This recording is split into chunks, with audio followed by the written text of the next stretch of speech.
শোক মিছিল এগিয়ে চলেছে। আপনাদের কাছে আবেদন, আজ এই বিরল ব্যক্তিত্বকে সম্মান জানাতে, শ্রদ্ধা জ্ঞাপন করতে আপনারাও এগিয়ে এসে এই শোক মিছিলে সামিল হন, সাথী হন। আজ সকালে প্রয়াত হয়েছে বিরল এই ব্যক্তিত্ব, আপনারাও এগিয়ে আসুন, এই আহ্বান জানাই।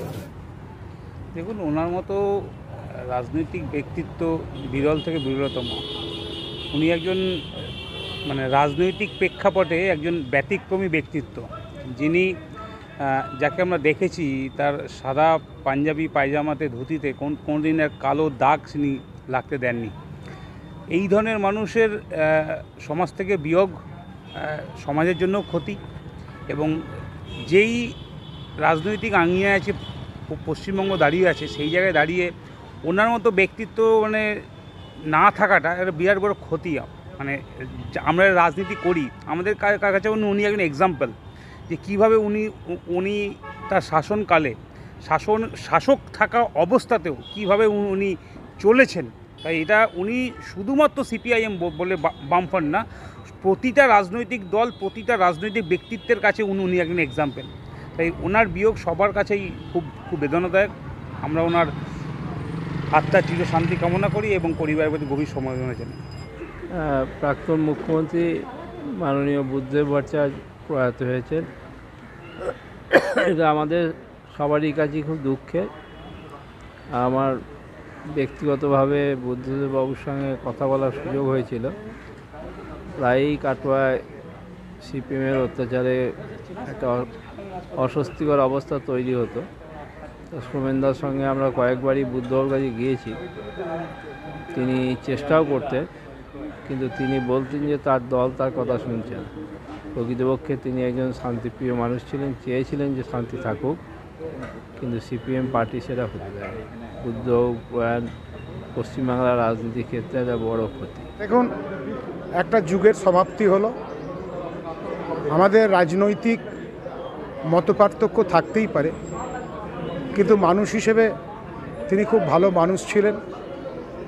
আমরা হয়তো অনেক সময় রাজনীতি করতে গিয়ে ওনার বিরুদ্ধে রাস্তায় নেমে আন্দোলন করেছি, সেটা দলীয় স্তরের সিদ্ধান্ত।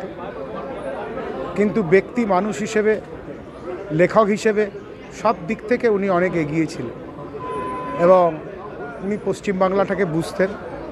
এবং তার শাসনকালে সেই বিতর্কের মধ্যে আমি যাব না, শুধু এইটুকু বলতে পারি যে একজন রাজনৈতিক দক্ষ প্রশাসককে আজকে পশ্চিমবাংলাবাসী হারালো, যার হাতে দীর্ঘদিন ধরে পশ্চিমবাংলার শাসনভার ছিল।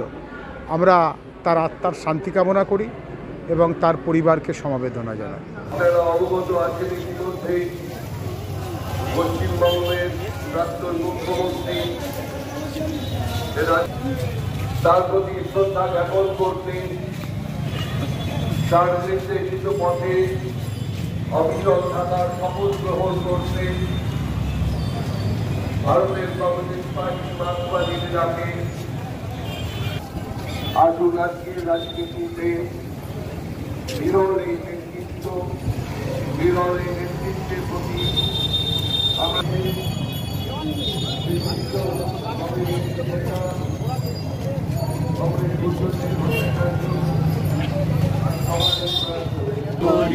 জাগো জনগণ,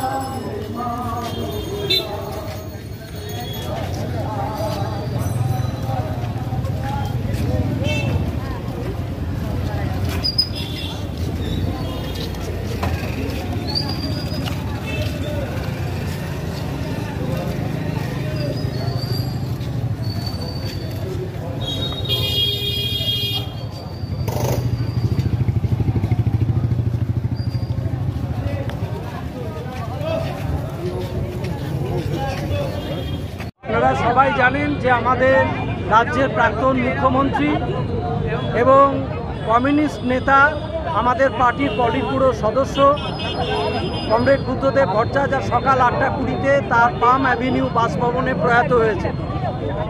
তার এই প্রয়াণে আমরা আজকে শোক মিছিল বর্ধমান শহর 1 ও 2 এরিয়া কমিটি এখান থেকে আমরা রাজবাটি পর্যন্ত এই মিছিল সংগঠিত করি। আজকের রাজনীতির যে পরিবেশ, সেই পরিবেশে এই রকম একজন সৎ, সংস্কৃতিবান, আদর্শে অবিচল এই রকম একজন মানুষ, যিনি আমাদের রাজনীতির ক্ষেত্রে একটা পথপ্রদর্শক, ব্যতিক্রম, অন্য ধাতুতে গড়া, এই রকম মানুষের প্রয়াণ রাজনীতির ক্ষেত্রে একটা অবশ্যই শূন্যতা। আমি ব্যক্তিগতভাবে অত্যন্ত শোকাহত এই কারণে যে আমি যখন এসএফআইয়ের রাজ্য সম্পাদক হই 2002 সালে, তখন বুদ্ধদা মুখ্যমন্ত্রী। বুদ্ধদার সঙ্গে আমার কাজের সুযোগ হয়েছে। শিক্ষা আন্দোলন, রাজনৈতিক আন্দোলনে তিনি আমার একজন শিক্ষক ছিলেন। অনেক ক্ষেত্রে তার সঙ্গে আমরা আলোচনা করেছি, অনেক কিছু জিনিস তার কাছ থেকে শিখেছি। বিশেষ করে তিনি ছাত্র যুবদের এ রাজ্যে বেকার ছেলে মেয়েদের কাজের, শিক্ষার উন্নতির জন্য তিনি মুখ্যমন্ত্রী হিসাবে তিনি যে নিদর্শন রেখেছেন সেটা সকলে আজকে স্বীকার করতে বাধ্য হচ্ছেন। বেকার যুবকদের স্বপ্নের কারিগর ছিলেন বুদ্ধদেব ভট্টাচার্য। আমরা দেখেছি রাজ্যের প্রতিক্রিয়াশীল শক্তি জোটবদ্ধ হয়ে যেভাবে বেকার যুবকদের সেই স্বপ্নকে ভেঙে খান খান করেছিলেন, বুদ্ধদা আহত হয়েছিলেন। এবং আজকের পশ্চিমবাংলায় আমরা এটা দেখতে পাচ্ছি যে বুদ্ধদা যে সততা নিয়ে, যে এক কামরার ঘরে যেভাবে তিনি বসবাস করেছেন, আজকে যখন রাজনীতি মানে একটা ব্যবসা, রাজনীতি মানে লুট, রাজনীতি মানে হচ্ছে বিরোধী রাজনৈতিক দলের প্রতি আক্রমণ, বুদ্ধদা কি করেছিলেন? যখন বিধানসভা ভাঙচুর হয়েছিল, যখন দিনের পর দিন রাস্তা অবরোধ করে আন্দোলন হয়েছিল, বিরোধী দলের প্রতি কীরকম মর্যাদা এটা বুদ্ধদা দেখিয়ে দিয়ে গেছেন। সেই দিক থেকে বিরোধী রাজনৈতিক দল, তাদের সঙ্গে কেমন আচরণ করতে হয়, কমরেড বুদ্ধদেব ভট্টাচার্য একটা শিক্ষণীয়, তিনি এক্ষেত্রে দৃষ্টান্ত স্থাপন করেছেন। ফলে সেই দিক থেকে আজকের দিনটা আমাদের কাছে অত্যন্ত শোক ব্যথিত। আমরা সকলেই মর্মাহত, আমরা তার পরিবার, আমরা সকলে তার পার্টির, আমাদের পার্টির সমর্থক, দরদি, শুভানুধ্যায়ী, আজকে সকলে বর্তমান শহরে আমরা রাস্তায় নেমেছি তার প্রতি বিনম্র শ্রদ্ধা জ্ঞাপন। আমরা ঠিক 5:35-এ এখান থেকে রাজবাটি আমাদের যে অপূর্ব যাত্রা সেটা শুরু সিপিআইএম করব। জেলা সম্পাদক মণ্ডলীর সদস্য।